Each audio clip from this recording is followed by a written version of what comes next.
अस्सलाम वालेकुम व्यूअर्स, कैसे हैं आप सब। उम्मीद है खैरियत से होंगे। आज हम डिस्कस करने वाले हैं गायनोस्पोरिन वैजाइनल क्रीम के बारे में। इसकी जो मुकम्मल डिटेल है वो मैं इंशाल्लाह आपको इस वीडियो में प्रोवाइड करूंगा, तो आपसे रिक्वेस्ट है कि आपने वीडियो को लास्ट तक देखना है। गायनोस्पोरिन की फार्मूलेशन की बात करें तो इसमें जो साल्ट शामिल होता है वो है क्लोट्रिमाजोल। अवेलेबिलिटी एंड स्ट्रेंथ की बात करें तो ये मार्केट में tablet and cream both form में मिलती है। टैबलेट जो है वो 500 mg की स्ट्रेंथ पे मिलेगी, जबकि जो वजाइनल क्रीम है वो 2% एंड 10% की स्ट्रेंथ में मार्केट में मौजूद है। जानते हैं कि क्लोट्रिमाजोल जो है ये कौन सी ड्रग की क्लास के साथ ताल्लुक़ रखती है। तो दोस्तों, क्लोट्रिमाजोल जो है ये बेसिकली एंटी फंगल मेडिसिन की क्लास के साथ ताल्लुक़ रखती है और ये broad spectrum anti fungal agent है जो कि मुख्तलिफ किस्म की फंगल इन्फेक्शन को क्योर करने के लिए यूज़ किया जाता है। इंडिकेशन यानी यूजेस की बात कर लेते हैं तो इसको यूज़ किया जाता है कैंडिडा वेजिनाइटिस में। वो फंगल इन्फेक्शन जो कि वजाइना में हो और कैंडिडा की वजह से हो, उसको कैंडिडा वेजिनाइटिस कहते हैं। इसके अलावा वल्वलाइटिस इन्फेक्शन में इसको यूज़ कर सकते हैं। वजाइना के जो आउटर लिप्स होते हैं उनमें अगर कोई इन्फेक्शन हो जाए तो इस कंडीशन में इसको यूज़ किया जा सकता है। इसके अलावा मिक्स्ड फंगल इन्फेक्शन में इसको यूज़ किया जा सकता है। वो फंगल इन्फेक्शन जिसकी समझ ना आ रही हो कि कौन से पार्ट में और कहाँ पे है, तो उस सूरत में जो है इसको यूज़ किया जा सकता है। ये इसके यूजेस थे। थोड़ा सा जान लेते हैं फंगल इन्फेक्शन के बारे में कि वजाइना की फंगल इन्फेक्शन क्या होती है। बहुत सारी औरतों में जो है ये मसला फेस करना पड़ता है कि उनमें जो है वजाइना की फंगल इन्फेक्शन होती है। उनकी जो शर्मगाह है उसके अंदर खारिश होती है। इसके अलावा जो है वाइट एंड येलो कलर का डिस्चार्ज होता रहता है और उसकी स्मेल जो है बहुत ही ज़्यादा बदबूदार होती है। तो ये कुछ कंडीशंस होती हैं फंगल इन्फेक्शन की, तो ये बहुत सारी औरतों के मसले हैं। तो अगर उसमें ये मेडिसिन यूज़ करवाई जाए तो बहुत ही ज़्यादा फ़ायदा होता है। हमारी वीडियो बनाने का मकसद सिर्फ और सिर्फ अवेयरनेस होता है। इस वीडियो की बिहाफ पे आपने कोई भी मेडिसिन यूज़ नहीं करनी और इस मेडिसिन को भी आपने सेल्फ मेडिकेशन के तौर पे यूज़ नहीं करना।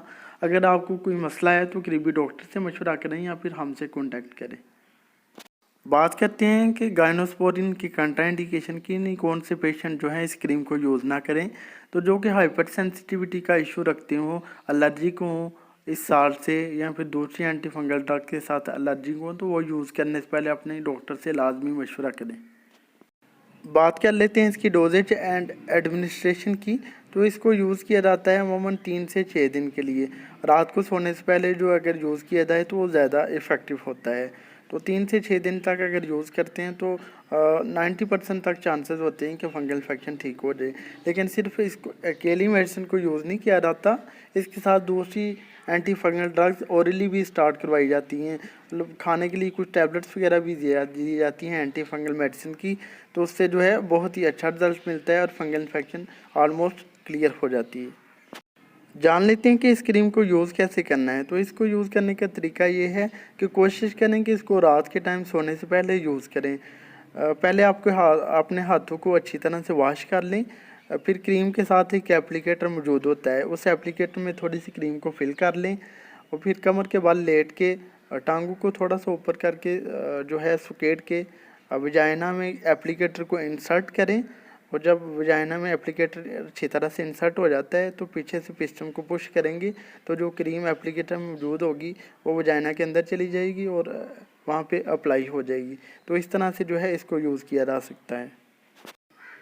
और जब आपने एक दफ़ा एप्लीकेटर को यूज़ कर लेना है तो इस बात का ध्यान रखना है कि एप्लीकेटर को यूज़ करके जो है सुबह आपने अच्छी तरह से वॉश करना है। डेटॉल लिक्विड के साथ और गर्म पानी के साथ वॉश करके फिर इसको खुश्क करके रख दें और फिर दोबारा यूज़ करें। ऐसा नहीं करना कि एक दफ़ा उसको यूज़ किया और वैसे ही वो पड़ा रहा है फिर दोबारा इसको यूज़ करेंगे तो उससे जो है इन्फेक्शन ठीक होने की बजाय बढ़ जाएगी। तो ये लाजमी आपने ध्यान करना है। इसके कुछ साइड इफ़ेक्ट्स की बात करें तो इसके साइड इफ़ेक्ट्स में ये है कि जहाँ पे आपने इसको अप्लाई किया है वहाँ पे बर्निंग फील हो सकता है। इसके अलावा जो है इरिटेशन फील हो सकती है, एलर्जी की सिम्टम फील करने को मिल सकती हैं। इसके अलावा जो है एब्डोमिनल क्रैम्प्स पड़ सकते हैं या फिर यूरिन की जो आउटपुट है वो थोड़ी सी चेंज हो सकती है। ये कुछ जो है साइड इफ़ेक्ट देखने को मिल सकते हैं। बात कर लेते हैं कि प्रेगनेंसी में इसको यूज़ कर सकते हैं कि नहीं। तो प्रेगनेंसी में इसको यूज़ नहीं करवाया जाता। अगर हाँ बहुत ज़्यादा ज़रूरत हो और डॉक्टर रिकमेंड करे तो फिर यूज़ कर सकते हैं। मोमन जो है देखने को मिला है कि फर्स्ट ट्राइमेस्टर में जो है इस मेडिसिन को औरतों में यूज़ नहीं करवाते। ये था जी एक छोटा सा ट्यूटोरियल गाइनोस्पोरिन वजाइनल क्रीम का। उम्मीद है आपको हमारी वीडियो पसंद आई होगी। अगर हमारी वीडियो पसंद आई तो प्लीज़ इस लाइक और शेयर कीजिएगा। हमारे चैनल नईम हेल्थ केयर को सब्सक्राइब कर दें, साथ वाले बेल आइकन को दबाना ना भूलें ताकि हर नई वीडियो की जो नोटिफिकेशन है आपको टाइम पे मिल सके। अब इजाज़त दीजिए अपने दोस्त नईम को, मिलते हैं नेक्स्ट वीडियो में। अपना ख्याल रखिएगा। ओके जी, अल्लाह हाफ़िज़।